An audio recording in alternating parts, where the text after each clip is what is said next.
কাকা, এর বয়সে আপনি কি করছিলেন? খেলাধুলা করছেন, পড়ালেখা করছেন, আর এই বয়সে সে রিক্সা চালাচ্ছে। কেমন লাগতেছে আপনার, বললেন তো জিনিসটা? খারাপ লাগতেছে। আরো রোজা আছে, ও রোজা আছে।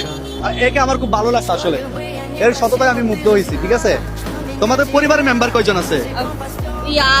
ইয়া 5-6 জন। 25 কেজি দিয়ে কয়দিন যাবে? চাই না কয়দিন যা। তুমি খুশি হয়েছো? জি। এই টাকাগুলো আমি রেখে দিই। হ্যাঁ, ঠিক আছে, যাও, এগুলো নিয়ে চলে যাও, পরে চলে যাও।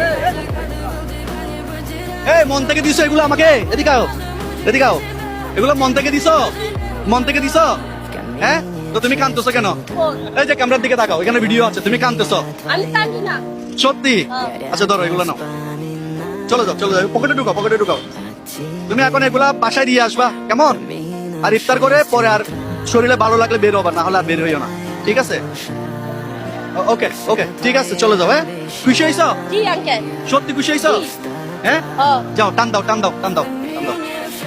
তাকে দেখে আমার খুব খারাপ লাগতেছে ভাই, আসলে বিশ্বাস করেন, ওর বয়সে আমরা খেলছি, পড়ালেখা করছি, কত কিছু করছি, আর এই বয়সে সে সংসারের হাল ধরছে। তাই আপনার কাছে খারাপ লাগছে বিষয়টা? না, ভালো লাগছে।